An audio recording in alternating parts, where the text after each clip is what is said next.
ఓం నమో వెంకటేశాయ.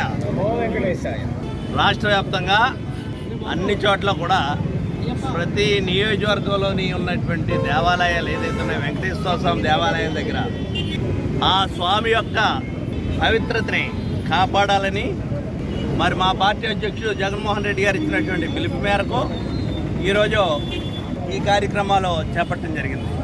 అంటే దీంట్లో ముఖ్యమైనటువంటి ప్రధానమైనటువంటి ఉద్దేశం తిరుమల దేవస్థానం అనేటువంటిది ఒక చారిత్రాత్మకమైనటువంటి దేవాలయం, కలియుగ దైవం. ఈ కలియుగం ఏర్పడిన తర్వాత ఇక్కడ వెలిసినటువంటి వెంకటేశ్వర స్వామి తిరుమలేశ్వరుడు ప్రపంచం అంతా కూడా భక్తులు ఉన్నటువంటి దేవదేవుడు. అటువంటి దేవదేవుడి యొక్క పవిత్రతను కాపాడాల్సినటువంటి బాధ్యత మనందరి మీద కూడా ఉంది. దురదృష్టి చేత్తో ఈ ప్రభుత్వం ఏర్పడిన తర్వాత ఆ దేవదేవుడి యొక్క పవిత్రతని ఏ విధంగా రాజకీయాలకు వాడుకుంటున్నారనేటువంటి చూస్తున్నాం. అంటే ఇప్పుడు మీరు మాట్లాడేది కూడా రాజకీయాలు అనొచ్చు, ఖచ్చితంగా రాజకీయమే కావచ్చు, కానీ తిరుమల పవిత్రతను కాపాడాలనేటువంటిది మాత్రం ఈ కార్యక్రమం. తిరుమలలో ఒక చైర్మన్ గారు అనేటువంటిది బిఆర్ నాయుడు అనేటువంటి వ్యక్తిని చైర్మన్గా నియమించారు. ఆ చైర్మన్ నియమించిన తర్వాత ఈ మధ్యకాలంలో మనం చూసాం అతని యొక్క రాచలీలలో అతని యొక్క మరి విధానాలు చూస్తుంటే ఆ పవిత్రతని కాపాడుతున్నారా లేదా అనేటువంటిది వాళ్ళ మనసుని సాక్షి ప్రశ్నించుకోవాలనేటువంటిది మనం చేస్తున్నాం. ఈరోజు చంద్రబాబు నాయుడు గారు ఆ తిరుమలేశ్వరుడే మరి ఎప్పుడో జరిగినటువంటి 2003లో జరిగినటువంటి అలిపిరి సంఘటనలో ఆ మైన్ పేలినప్పుడు నన్ను బతికించింది వెంకటేశ్వర స్వామి అంటాడు. మరి ముఖ్యమంత్రి గారు నిన్ను బతికించినటువంటి ఆ వెంకటేశ్వర స్వామి అయితే ఆ వెంకటేశ్వర స్వామికి సంబంధించినటువంటి లడ్డూ ప్రసాదం గురించి మీరు చేసినటువంటి వ్యాఖ్యానాలు కానీ నేను నోటితో కూడా మాట్లాడలేకపోతున్నాను. మీరు చేసినటువంటి వ్యాఖ్యానాలు ఆ లడ్డూకు సంబంధించినటువంటిది అపవిత్రం జరిగినప్పుడు మీరు ముఖ్యమంత్రిగా ఉన్నాడు, ప్రభుత్వం మీ చేతిలో ఉంది. ఏ విధమైనటువంటి చట్టాలు అమలు జరపాలి, ఏ విధంగా కేసులు పెట్టాలి, ఎవరిని జైల్లో పెట్టాలనేటువంటి మీ చేతిలో ఉన్న పని. అది మానేసి మరి దాన్ని రాజకీయం చేయడం కోసం మీరు విజయవాడ వచ్చి విజయవాడలో మరి ఎమ్మెల్యేలు అందరితో ఒక మీటింగ్ పెట్టి ఏ విధంగా మాట్లాడారు అనేటువంటిది ఒక్కసారి మీరు గుర్తు తెచ్చుకోవాలనేటువంటిది మనం చేస్తూ ఈ రోజుని తిరుమల పవిత్రతను కాపాడవలసినటువంటి చైర్మన్ ఎవరైతే ఉన్నారో ఆ చైర్మన్ మీద ఆరోపణలు వచ్చినప్పుడు మీలో నిజాయితీ ఉంటే ఆయనలో నిజాయితీ ఉంటే అటువంటి ఆరోపణలు వచ్చిన తర్వాత ఆ దేవదేవుడే చూసుకుంటాడు, నేను ఈ పదవి నుంచి తొలగుతున్నాను అనేటువంటి చెప్పాల్సిన బాధ్యత ఆయన మీద ఉంది. లేదు తొలగించవలసినటువంటి బాధ్యత ప్రభుత్వ అధినేతగా మీ మీద కూడా ఉందనేటువంటిది ఈ సందర్భంగా మనం చేస్తున్నాం. మరి ఇక్కడ జరుగుతున్నటువంటి ఏ విధమైనటువంటి కార్యక్రమాలు జరుగుతున్నాయి.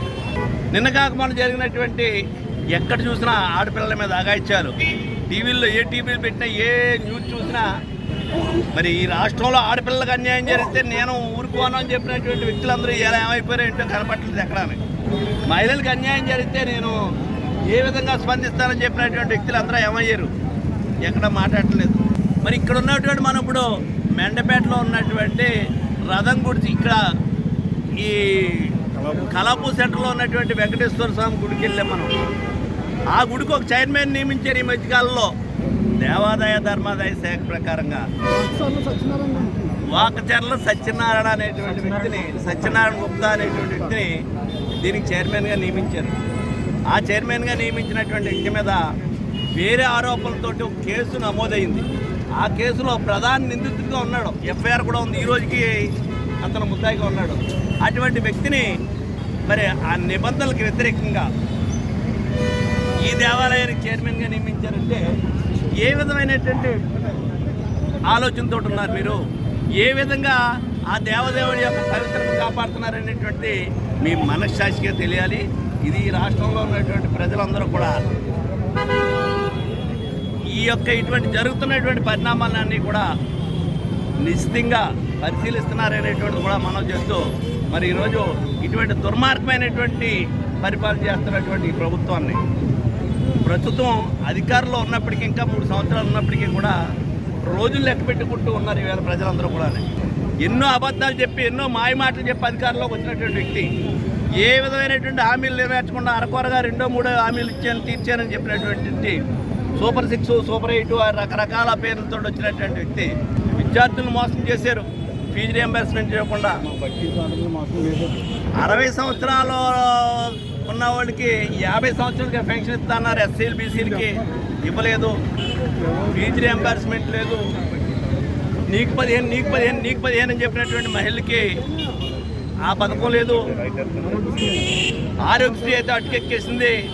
ఏ హాస్పిటల్కి వెళ్ళి డబ్బులు కట్టమన్నారో, పిల్లలు చదువుకుందామని కాలేజీలకు వెళ్తే మరి ఆ సర్టిఫికేట్లు కూడా ఇవ్వట్లేదు. ఇప్పుడు దాకా చదువుకున్నటువంటి కాలేజీ సర్టిఫికేట్లు ఇవ్వట్లేదు, ఫీజు రియంబర్స్మెంట్ ఇవ్వట్లేదని చెప్పేసి ఇటువంటి విధానాలతోటి ఈ ప్రభుత్వం పబ్బం కట్టుకుంటుంది.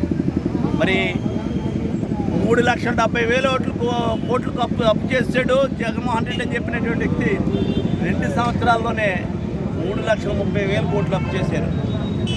జగన్మోహన్ రెడ్డి గారు 3,70,000, 80,000 కోట్లు అప్పు చేస్తే 2,40,000 కోట్ల రూపాయలు బటన్ నొక్కి నేరుగా మరి రాష్ట్రంలో ఉన్నటువంటి పేదవాళ్ళ అకౌంట్ డబ్బులు వెళ్ళేటువంటి ఏర్పాట్లు ఆయన చేస్తే ఈయన ఈ రోజు వరకు ఏం చేశారు? 3,30,000 కోట్లు ఎక్కడ తెచ్చారు? మీరు దోచుకు తినడం కోసం అమరావతిని పెద్ద పూసికేంద్రం చూపెట్టి అమరావతిని అంటే రాష్ట్రం అంతా అమరావతా, రాష్ట్రానికి ఒక రాజధాని కావాలి, ఓకే ఒప్పుకుందాం, దానికి ఎంత మేమెవరో వ్యతిరేకం కాదు.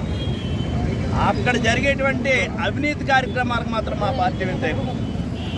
మీరు దోసుకు తినేటువంటి దానికి మాత్రం మా పార్టీ వ్యతిరేకం. కాంట్రాక్టుల పేరుతోటి మీ సొంత వ్యక్తులను నియమించుకుని 1,00,000 కోట్ల రూపాయలు దోపిడీని వ్యతిరేకించడానికి మా పార్టీ వ్యతిరేకం.